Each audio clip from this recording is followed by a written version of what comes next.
Hello, welcome to the session.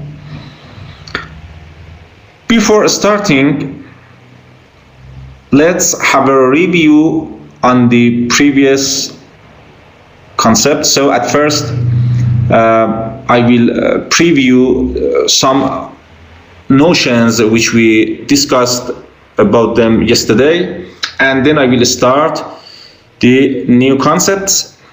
The first chapter is an introduction. And in the first chapter I try to question in your mind. For example, what is cryptocurrency? What is cryptography? What is blockchain? What's the relation between them? What is proof of work? What is miner? What is mining? What's the relation between them? What is double spending? How the problem of double spending is solved by cryptocurrencies, okay? So, in the first topic, we just introduce some terms, some concepts, without any detail, okay? In the next chapters, I will talk about details of them. For example, in chapter 2, I will talk about cryptography in details, and we will program by Python some cryptography algorithms. We will send to each other some encrypted messages. We will try to encrypt our messages, and I will show you not only what's the concept of digital signature, but also I will give you some Python. Not only what's the concept of digital signature, but also I will give you some Python codes that you can simply sign digitally every message you want. How many of you are familiar with Python?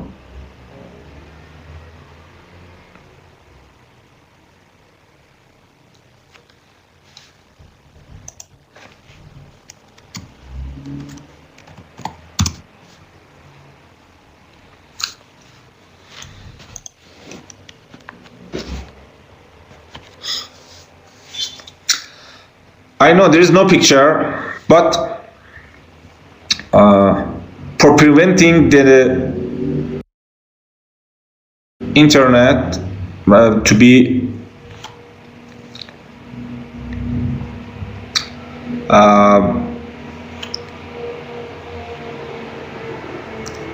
to have a good performance, I will off my webcam. Okay, I will share you the slides, don't worry. I asked the question, which one of you have ever wrote a simple program, even simple program in Python? Python programming language. Nobody?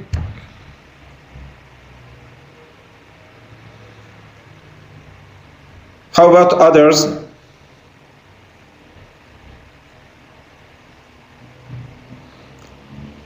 Do you have any experience? Very, very simple. Just, for example, hello world short program with Python. No others? Okay. Don't worry, it's not difficult. At least we don't need to write complex programs. In fact, we will use some previously written codes, okay? Some previously written libraries. So I turn off my webcam and I share the whiteboard to start the current session, okay?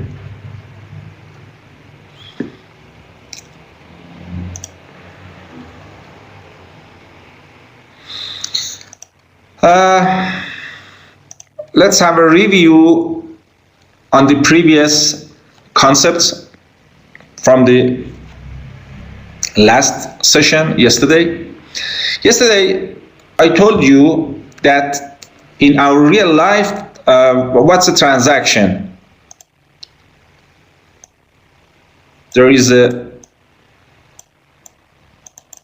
bank and bankers, and if Alice wants to send some money to Bob, in fact, if Alice wants to create the transactions, Alice have to use the bank as a third party. Okay, we all are using banks for transferring money in your country, in my country, all around the world.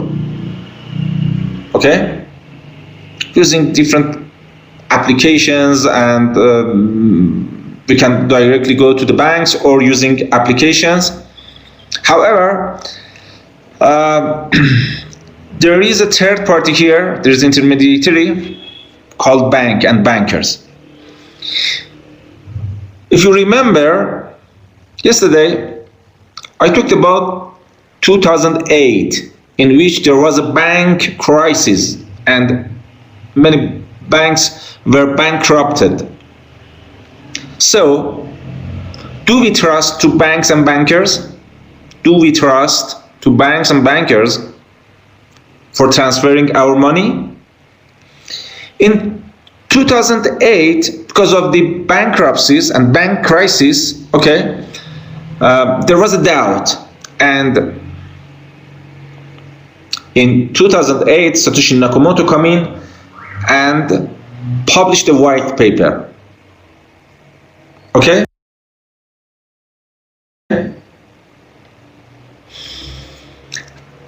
He introduced a cryptocurrency called Bitcoin. Bitcoin eliminated this third party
In fact, Satoshi Nakamoto creates Bitcoin on the top of these two notions.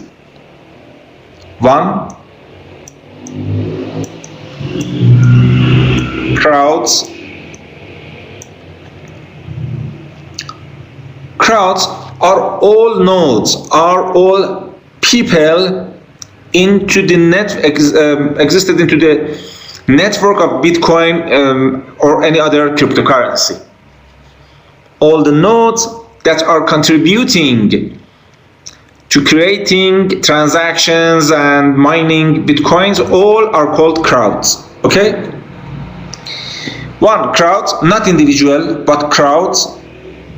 Crowds mean at least 50% plus 1. Crowds means 50% plus 1.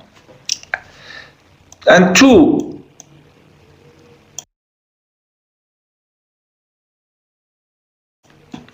the second notion is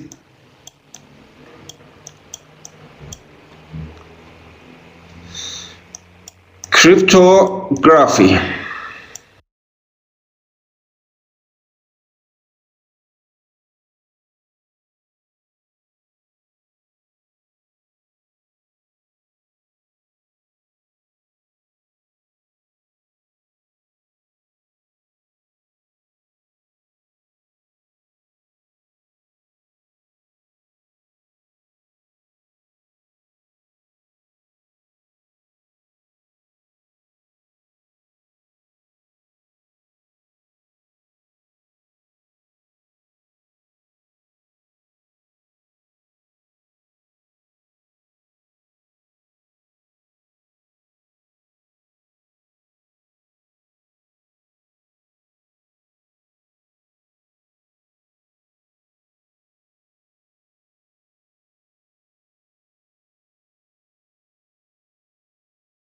Party, banks and bankers, based on two notions. One, crowds.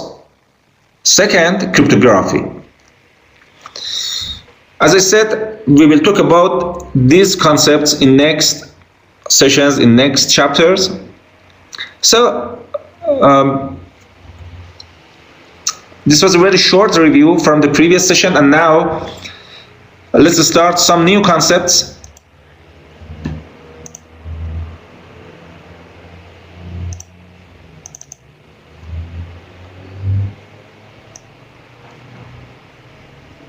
Okay.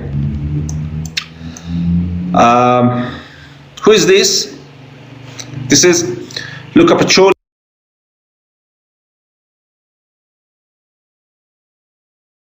Who is Luca Pacioli? I think you all know the Leonardo da Vinci. And Luca Pacioli was the mathematics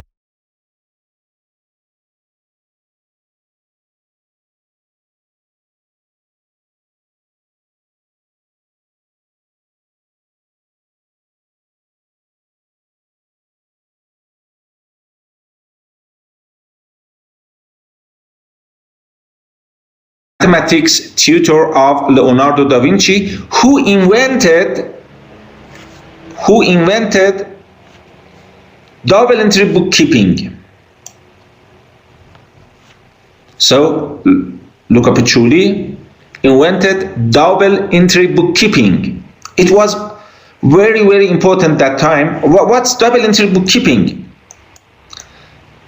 Double entry bookkeeping is something like this. I think you all know what is this. Double entry bookkeeping is something like this, using a list of two-column list. The left side is incomings and the right side is outgoings. There is a balance, and these balances at the end must be equal. Okay?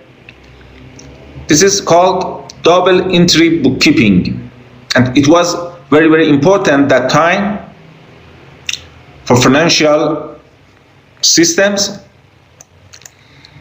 And now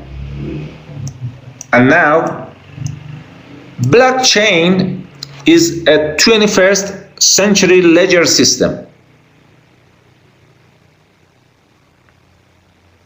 Blockchain is a 21st century ledger system. Blockchain is distributed, is immutable, and insured and trusted and secured by cryptography.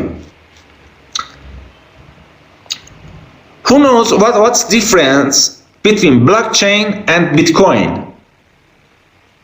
Do you think both are the same or no?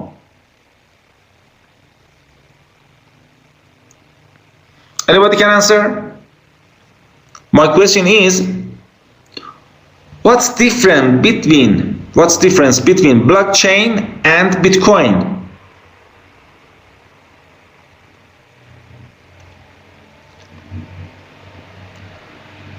Yeah, Bitcoin using blockchain. Completely right. In fact, not only Bitcoin, but also all other cryptocurrencies like Ethereum are built upon of blockchain.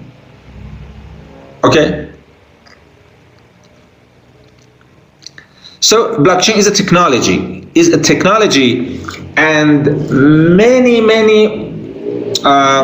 systems can be built upon blockchain, not only cryptocurrencies like Ethereum and Bitcoin, but also many other systems, insurance systems, real estate systems, and many others. The main properties of blockchain is it's distributed.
Listen to musics 70 years ago, how people listen musics. Who knows?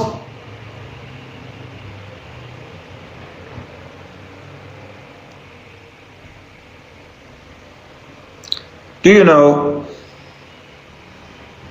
70 years ago, maybe our grandpas, how listen to musics?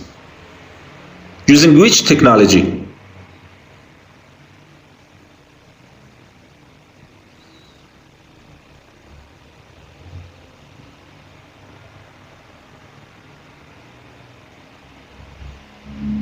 Player. What was the name of the player?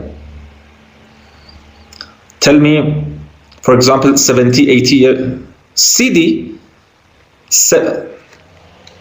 70 years ago, not 17, 70 years ago, and then 30 years ago,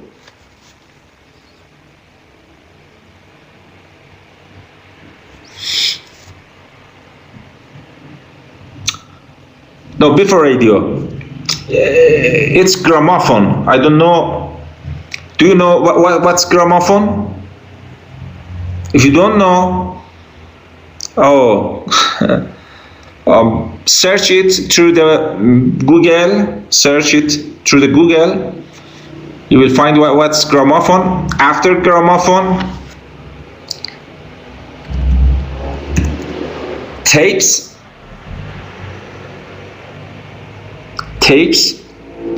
For example, 30 years ago, even 20 years ago. So I can simply remember we used it in our home. Different tapes. Each tape had two sides, and each side was just 30 minutes. Okay, after tape, we had CDs. I think you can remember CDs. Okay? And I don't know after that some other technologies. But now, how you can listen to musics? There are not only musics but also videos. There are many approaches. Spotify is one of the most famous. Yeah, online. Not only sounds but also videos. Netflix, YouTube,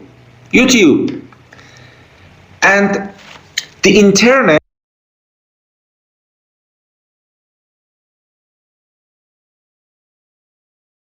change the road. Compare, I don't know if you don't know what's gramophone, at least I think you know what's tape. Okay? Compare using tape not only for listening sound but also for videos. Compare how it was hard to find your interested music by tapes. And now, using internet, just in 5 at most 10 seconds, you can simply find your favorite videos or music and listen to that. Okay? So, this is the role of the internet for media. Okay? And now, blockchain plays the same role for financial systems. It's the millennium of 21st century.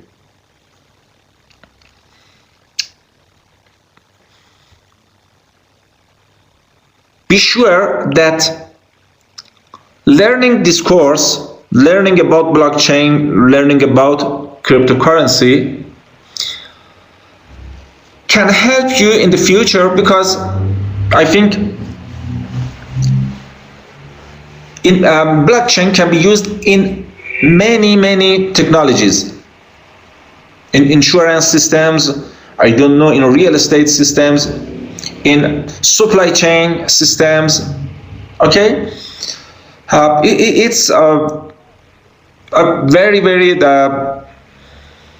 new concept. The first time it was 2009.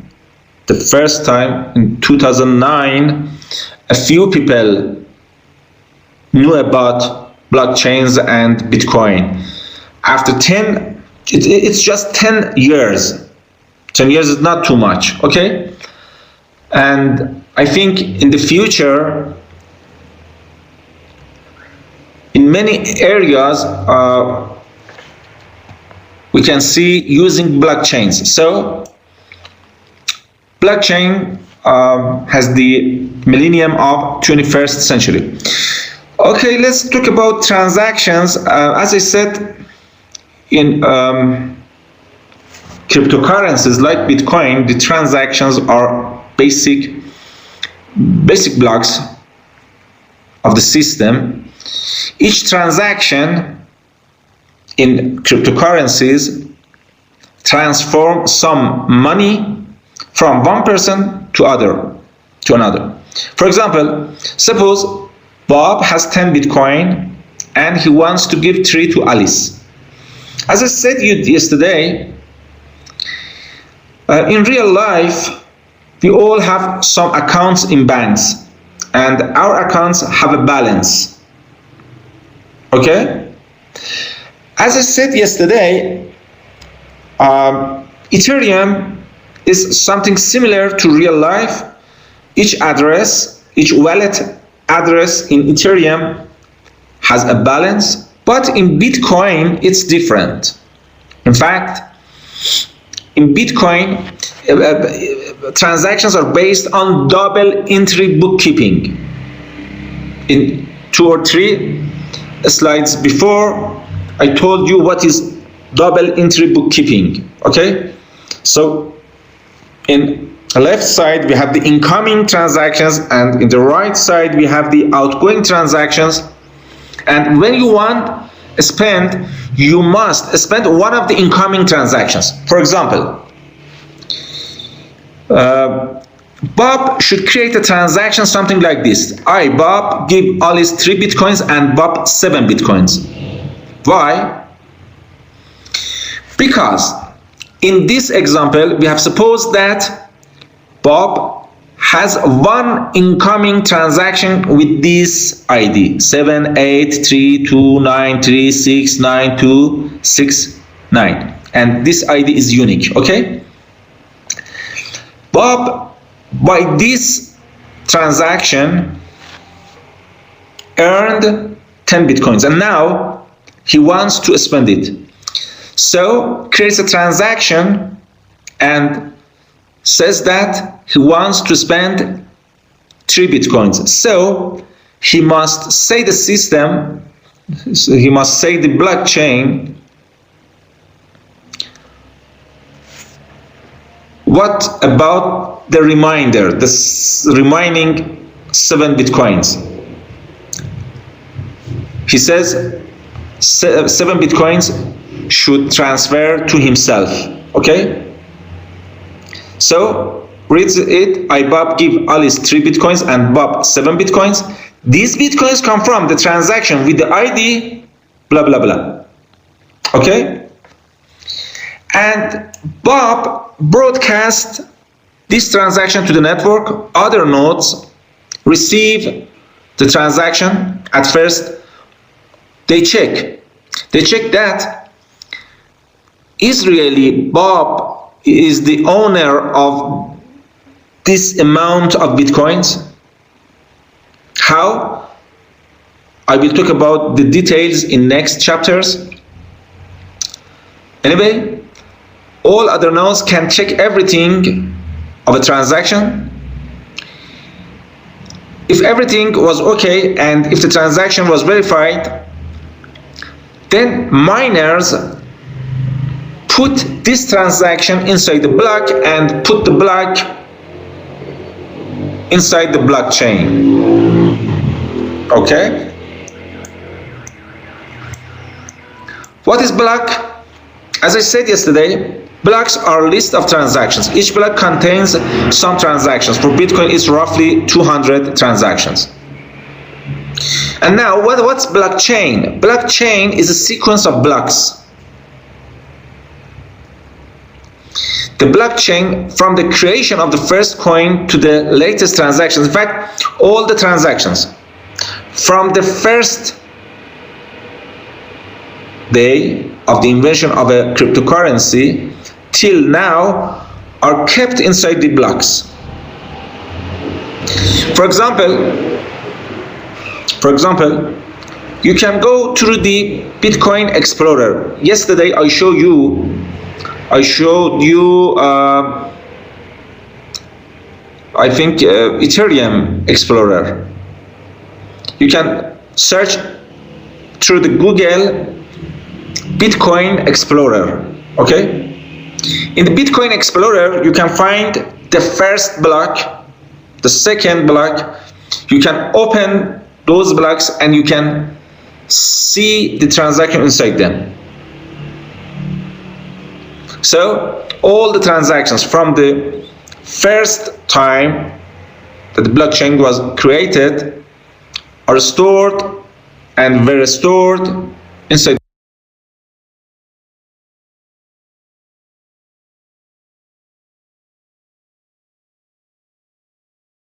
the blocks.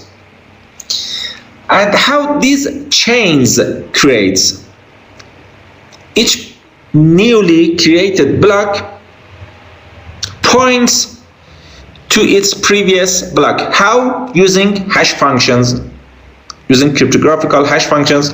Later in next chapter, not only I will talk about this process in details, but also I will give you the Python codes by which you can create such a chain. It's very, very easy. One of the properties for the blockchain was immutability. What's immutability? Immutability means that nobody can change anything inside the blocks. Nobody can change the blocks. Nobody can remove any transactions. Nobody can add a transaction inside the previous blocks. Nobody can change amount of a previously stored transaction. Nobody can eliminate a block. Nobody can change a block. Okay? How? All these are based on hash functions, and I will talk about them in the next chapter. I don't know you can remember or not. Last week, in fact in the first session, I read the abstract of the white paper of Satoshi Nakamoto. There are many concepts and there are many notions in the abstract. One of them was proof of work.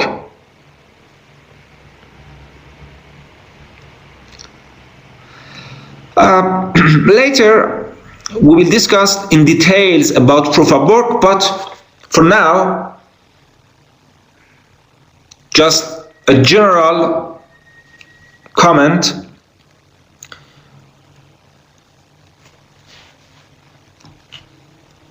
In fact, miners compete with each other to create a block and put at the end of the blockchain. How compete? They must try to solve a hard puzzle. The first miner who solved the puzzle create a block and put the solution of the puzzle inside the block and send to others. The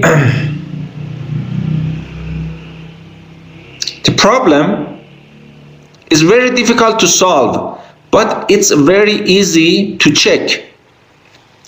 See here, it can be a difficult puzzle.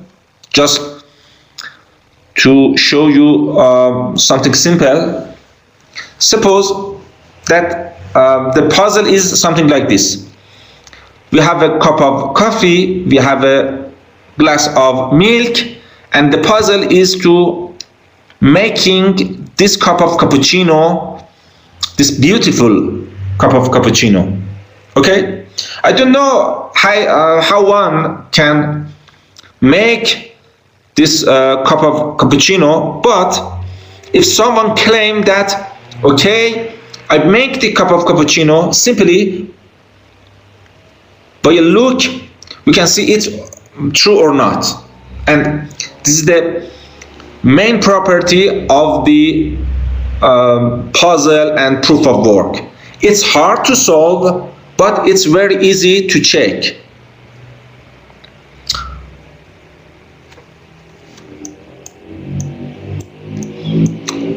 In fact, in Bitcoin or any other cryptocurrency, the puzzle is finding something with a small hash.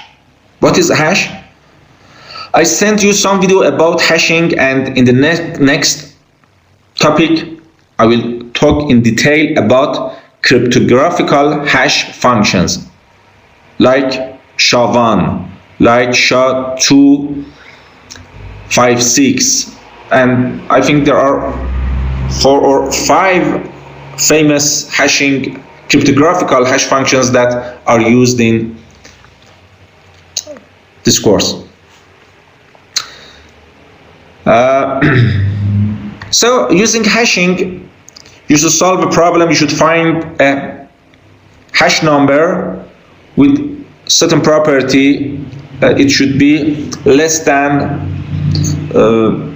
a number which is called difficulty, and difficulty is adjusted in a way that, for example, in Bitcoin, each 10 minutes in average, each 10 minutes, miners can solve the puzzle and miners can add a block to the blockchain. For Ethereum, it's 2 minutes. Okay? Don't worry, I will talk about this concept in detail, as I said in the first lecture.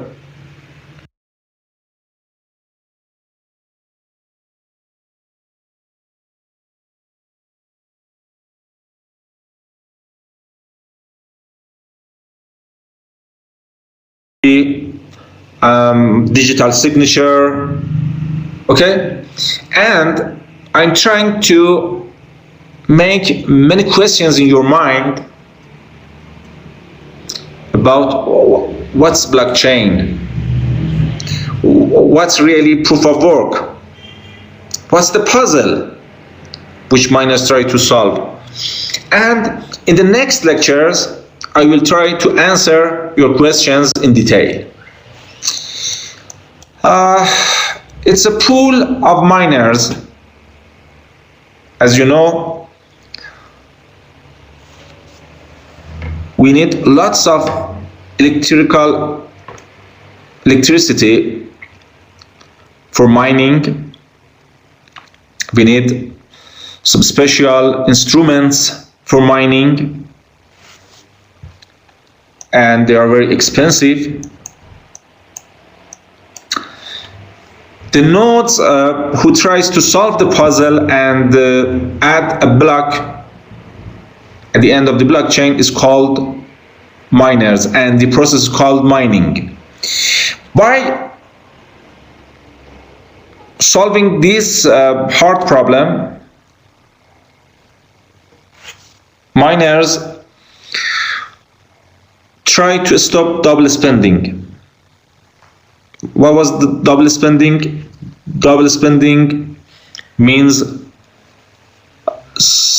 spending some money 2 times at least. For real cash, it's not possible, but for electronic cash, it's a serious problem. And in cryptocurrencies, double spending is prevented by mining process, and it's invented by Satoshi Nakamoto.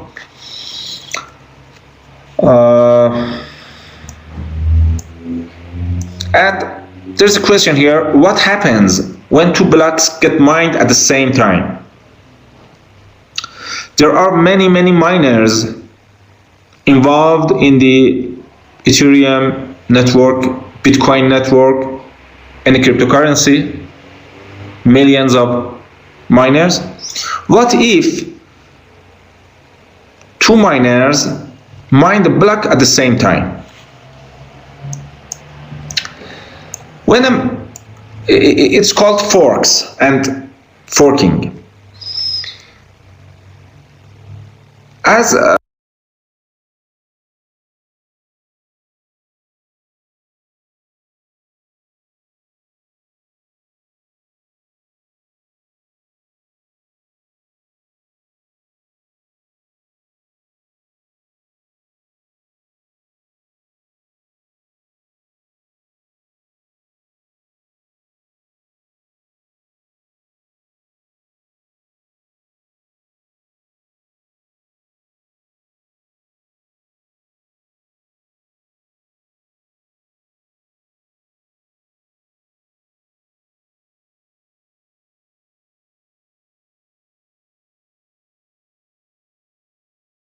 years, okay?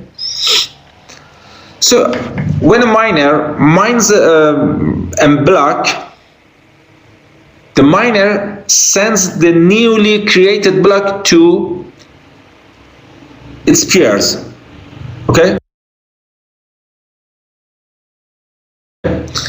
Those peers, those nodes, check that everything, for example, check that the puzzle was solved soundly. If it's the case, if the block is sound, then not only those peers at the block at the end of their chain, but also broadcast it to other peers. And after a while, all the nodes of the network have the new block and they update their blockchain.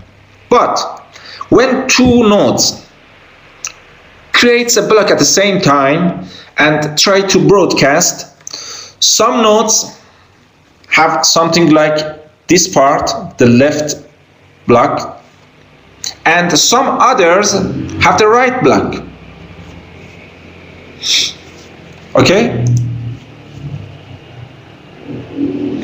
Please note, there is no node that have these two block tree at the same time. Some of the nodes of the network,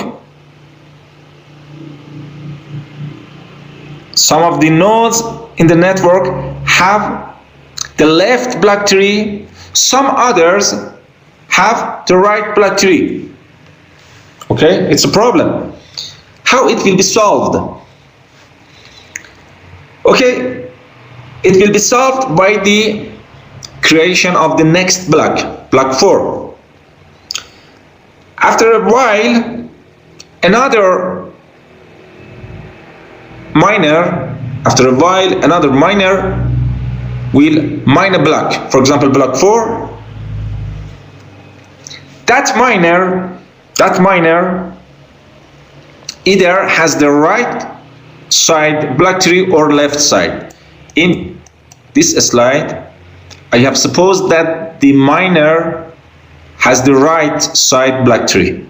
So the miner mine a block which points the right side block tree and propagate block 4. Okay? So when other nodes receive the block 4, check that. Check that. Some others will reject block 4 because block 4 points to another block tree, but some other will accept. As I said in the first of the session, cryptocurrencies and blockchain are built upon two notions. One of them was crowd. Okay? Crowd means 50% plus 1. If 50% plus 1 has the right side block tree, it means that it most likely that the miner who mines block 4 put the block 4 on top of the block tree, and also it's likely that another miner who mines the block 5 put block 5 after block 4. All the nodes are communicating to each other. So when a node notice that its blockchain is different with its peers, as I said, for example, I had 10 peers. If my program, my software checks the peers and, for example, see that at least 6 of them, okay, at least 6 of them has a chain different with mine, so my software updates himself. Okay, and this is crowd. So this left side block tree will be removed and we have a longest chain. So in the abstract of the Satoshi Nakamoto white paper, there was a notion called longest chain, and this is longest chain. I will talk about the forks and details of how nodes will understand how they should put the blocks at the end of the blocks and how they must solve the forking I think in chapter 5. Okay, till now I talk about in fact all the notions. Now you know all the notions of the course without any detail. We will discuss about them in the next sections in detail. So all the concepts of this course are blocks, transactions, blocks, blockchain, proof of work, longest chain, double spending, cryptography, and the like. Okay, so let's talk about the final part of the first chapter. Let's talk about cryptography.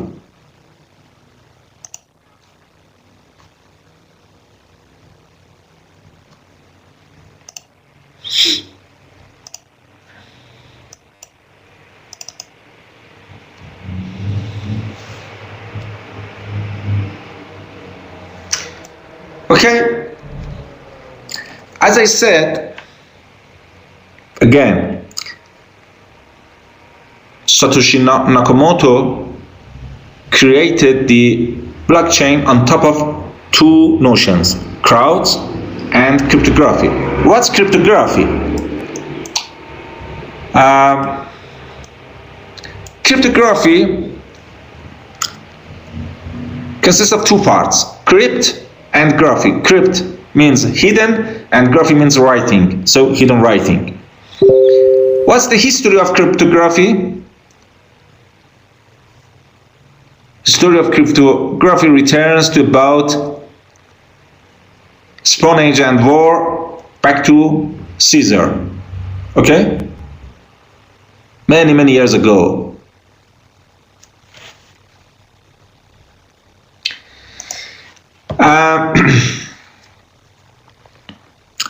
If you watch the videos about hashing that I sent you through the Telegram, there was a historical part. For example, Caesar wants to send a message to his commanders. To do so, he used a very simple cryptography hash function. How? For example, I want to send you a simple word. For example, hello. Okay? It was very simple. Write the alphabets beside a circle, okay? A, B, C, D, E through Z, and after that again a circle. And now I choose a key, for example 3. Okay, my key is 3. So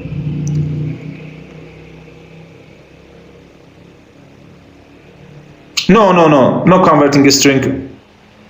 Converting a string to another string.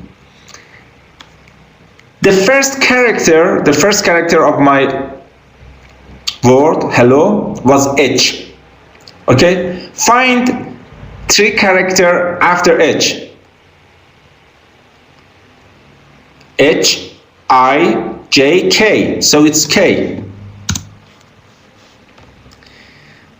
Hello, the first character is H, the second one is E. And now find 3 characters after E. E, F, G, H. So it's H. And continue this, put these characters and you will have a new.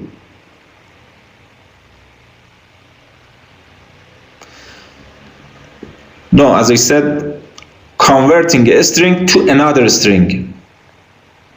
For example, I don't know, hello will be something like this. hello K E F G H M N O P Q R. Ciphertext is in fact encrypted text. Okay, hello will be converted to KHOOR if our key is 3. Okay, so the commander had the key when they received the ciphertext, the encrypted message. They decrypt it by moving back, for example, 3 characters, and they found the message. It was very simple, and it could be cracked. It's called symmetric cryptography. Both sides, sender and receiver, has the same key. Okay? Till 1970, it was the usual way for cryptography. But from 1970, Diffie and Helmut invented a new approach called asymmetric cryptography. And till now, people are using these approaches. Suppose that Alice once sent a message to Bob, and Alice and Bob want nobody see the message.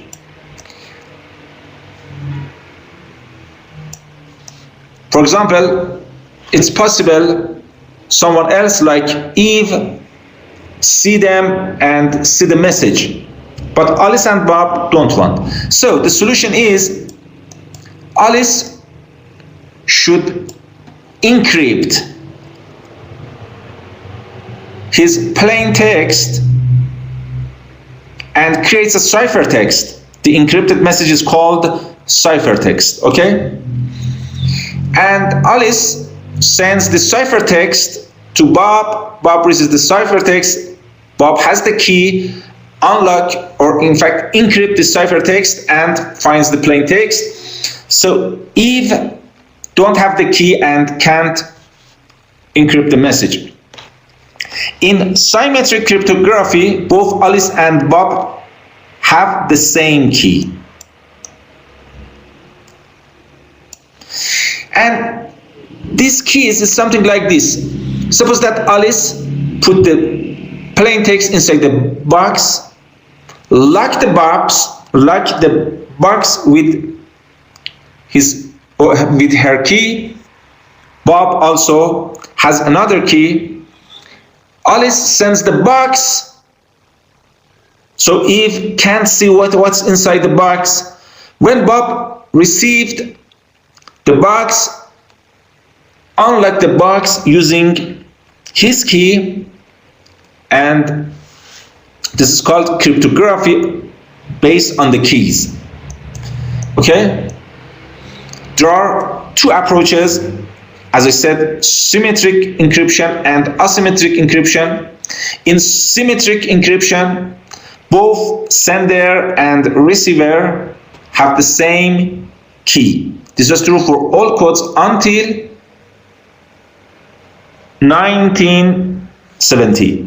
But after 1970, we have asymmetric encryption, in which everybody, Alice, Bob, has 2 different keys.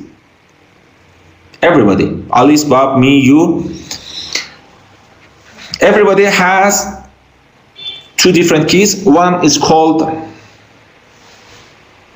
private key or secret key,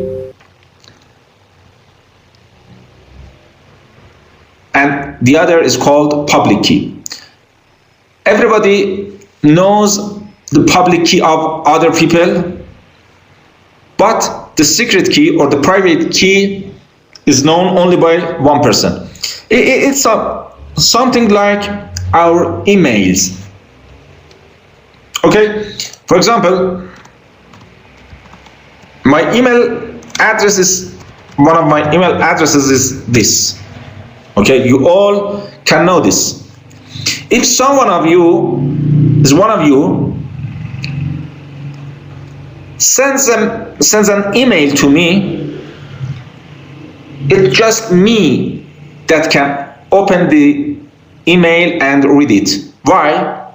Because I have my password, I have my password. So my password is the private key and my email address is the public key.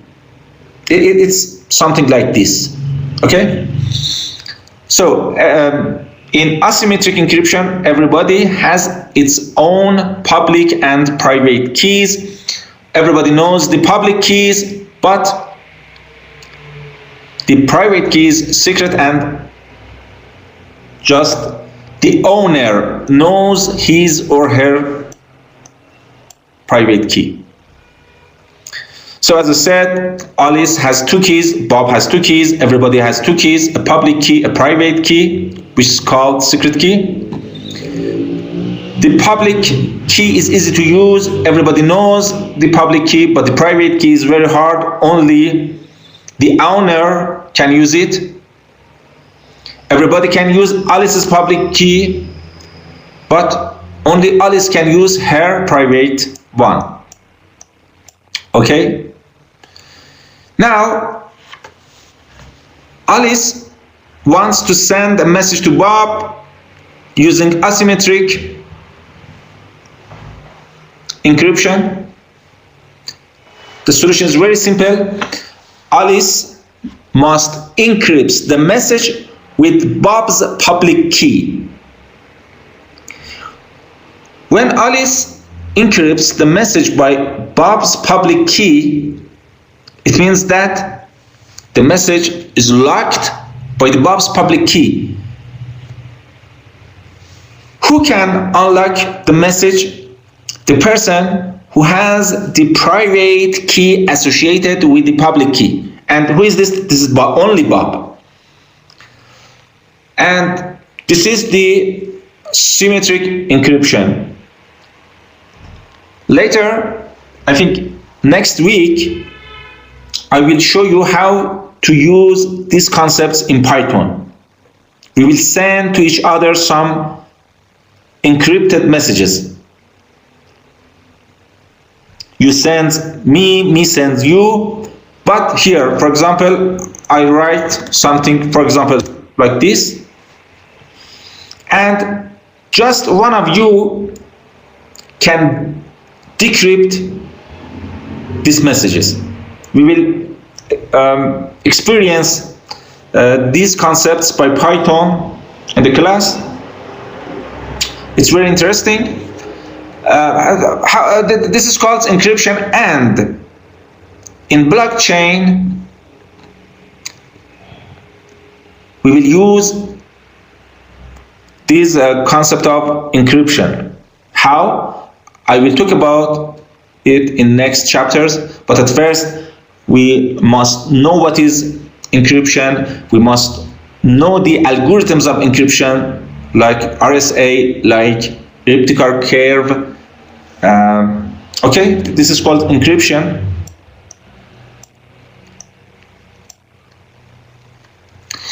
Another thing, Alice wants to send a message that everybody knows what was written by Alice. For example, this is my message. Or, for example, my message is, I will add your final mark by 2. Okay. Now, I want the receivers be sure that it's me. Okay? Suppose that this environment here, where we write our messages, it's unreliable. someone can use, for example, my name and sends some messages behind me, but it's not me. How I can prove that it's me? In fact, I want to sign my message. How can? The answer is simple. I should encrypt this message by my private key. So I send two things. The message, for example, hello all. This is my message, and the second thing is the encrypted hello all using my private key. Okay? How in asymmetric cryptography, how one can decrypt a message?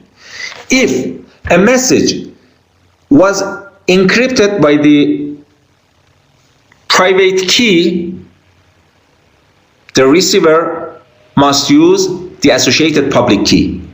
So if my message is hello all and I send it to you, to all of you, and also if I send the encrypted hello all and I encrypted it with my private key, you all have my public key, so all you can decrypt it. If you all decrypt the message and the encrypted message is hello all, it means that okay, everything is okay. Hello all is mine, and in fact this encrypted message SSD, SDS, blah blah, is my digital signature.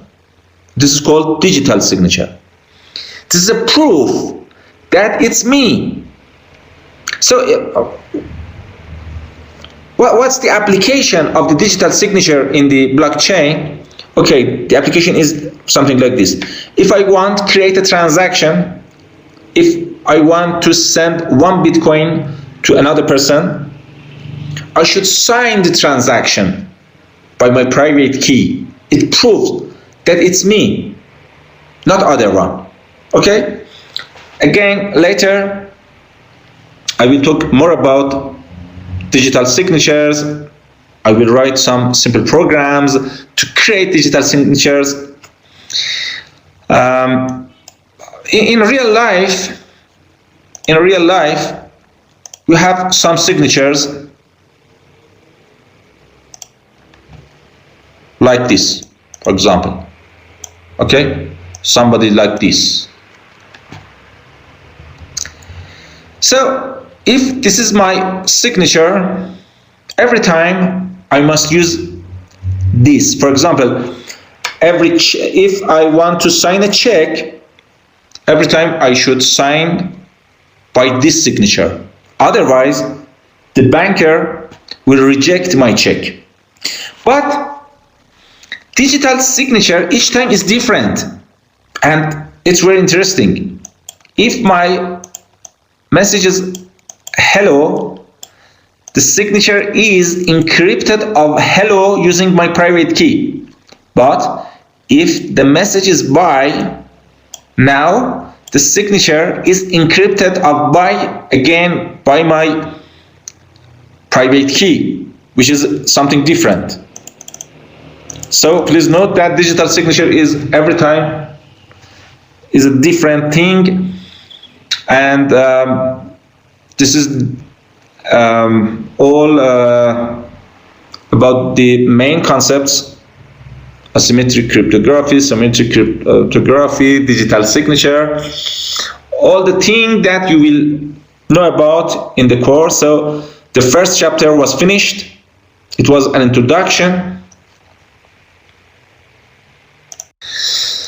As I said, the first chapter was finished. It was an introduction, and in next chapter we will go through the details.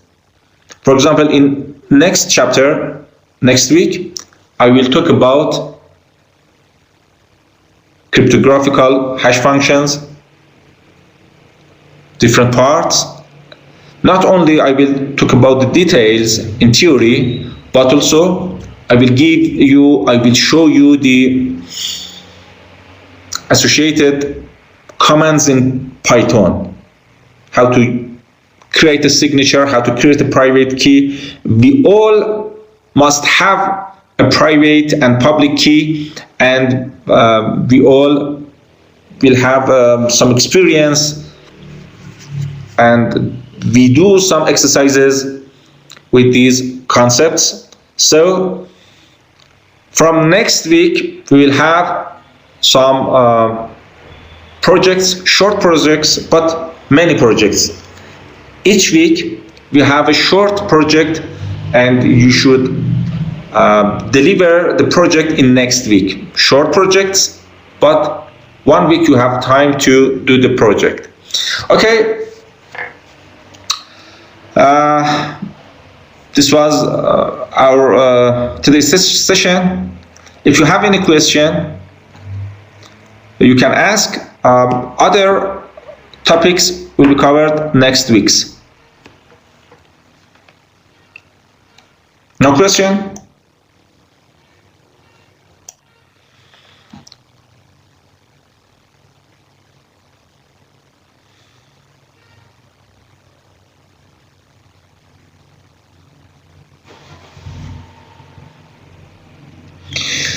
Okay, thank you all. Have a nice night.